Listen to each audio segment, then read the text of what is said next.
Hello, and welcome back to the program.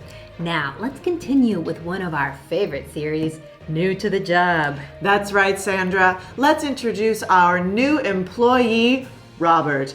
He's chosen the noble, underpaid, and overworked profession of teacher. Well, Gail, this should be entertaining.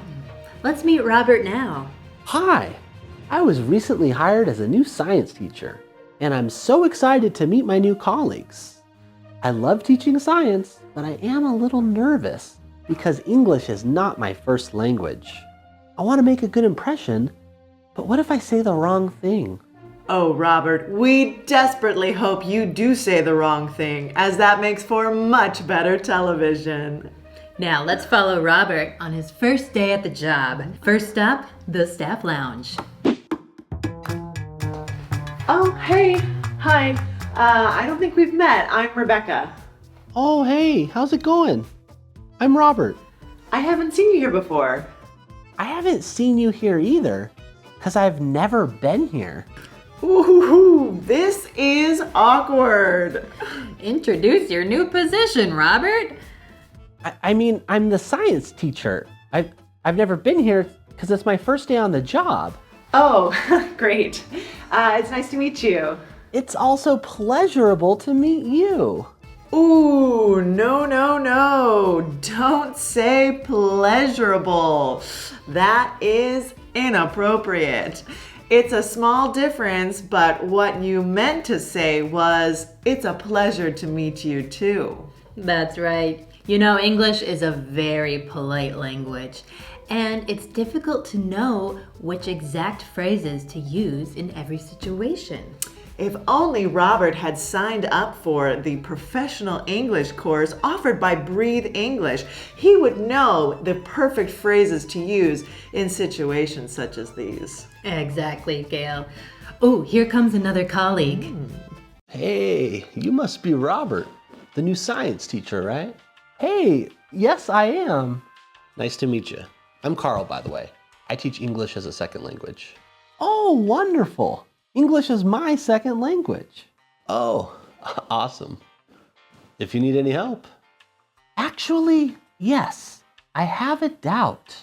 Ooh, in English, we don't really say, I have a doubt.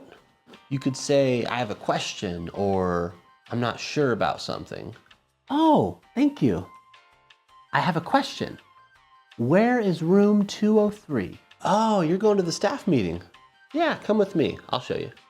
Oh boy, a staff meeting. I'll take fork in the eye, am I right? You certainly are, Sandra. Well, to distract us from our pain, let's go to Shannon for the forecast of this staff meeting.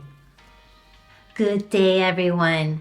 For this meeting, you can expect gloomy with a high chance of over-explaining and a 50% chance of getting into the weeds. Make sure to bring your umbrella and a cup of coffee because staff will be showered with new information which they will need to know so they're not out of the loop.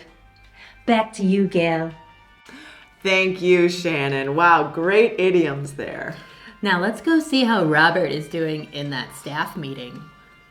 How about ideas for after-school programs? Come on, all ideas are welcome. We're just spitballing here.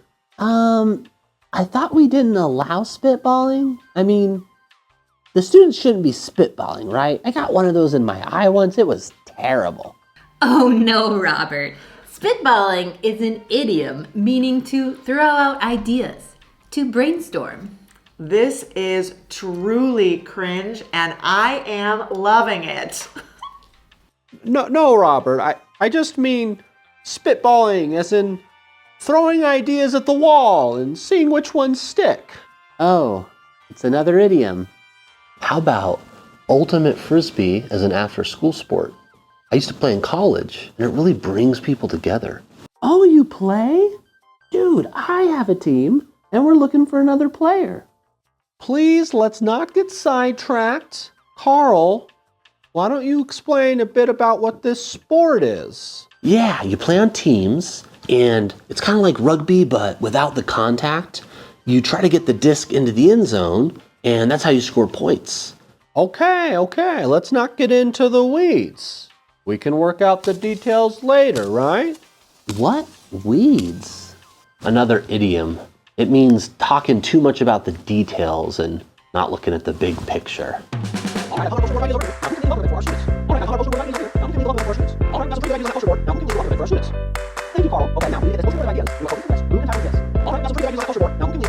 All right, we've got some pretty good ideas on that poster board. Now, who can lead the welcome event for our students? I'm on it. Thank you, Carl. Okay, now we need to get this poster board of ideas into a cohesive list. Who can tackle this? I can do it.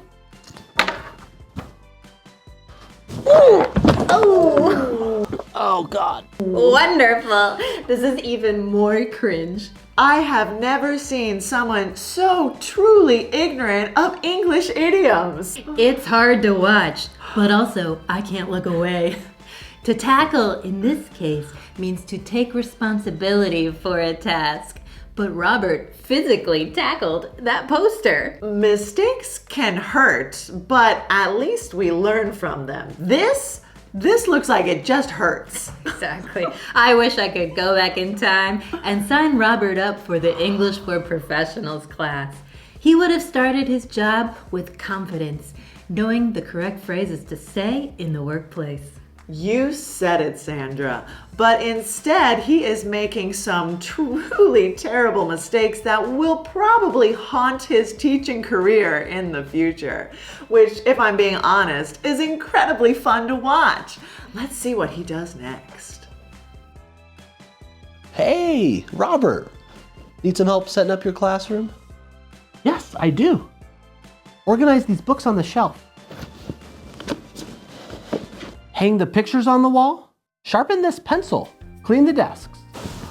Say, Robert, did you know it can actually be rude to give direct orders in English? It's better to make polite requests. How do I do that? You could try using modal verbs like could and would.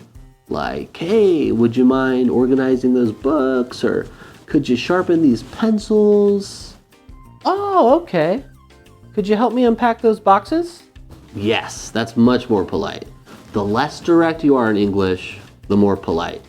And you could even make it softer by saying something like, I was wondering if you could. So many extra words. Direct orders are so much shorter and more efficient. That is true, but to most native English speakers, that sounds demanding and rude. It's better to spend the extra words to have a good relationship with your colleagues. I see. You're a good teacher, Carl. I was wondering if you could teach me more workplace English. Absolutely. Well, this new teacher's English sure is rough around the edges, but it looks like he's learning how to navigate his new job after all. I gotta say, it was more entertaining watching him use the wrong language. But the tiny part in me that is a good person is happy for him. Tiny part indeed. Well, now that we've reached the end of the workday, let's check in with Robert. Robert, how humiliated did you feel today? What? I had a pretty good day. Oh, he's clueless. How cute.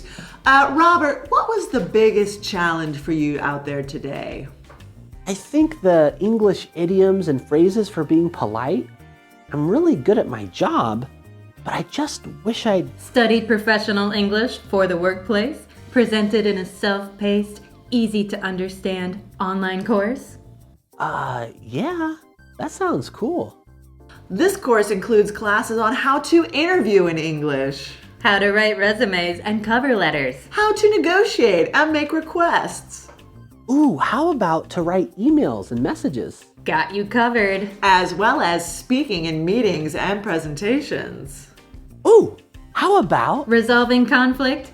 I foresee you running into quite a bit of conflict with your colleagues, but this course teaches you how to manage that. Well, all of that sounds great. How do I take this course? Just head on over to breatheenglish.com and sign up today. We loved having you on, Robert. And if you're still watching, make sure to check out Robert's YouTube channel, Robert Teaches English. Link in the description. Now stop using other people's embarrassment as entertainment. That's our job. Well, thank you so much for watching. Bye-bye. Good night. Now I quit.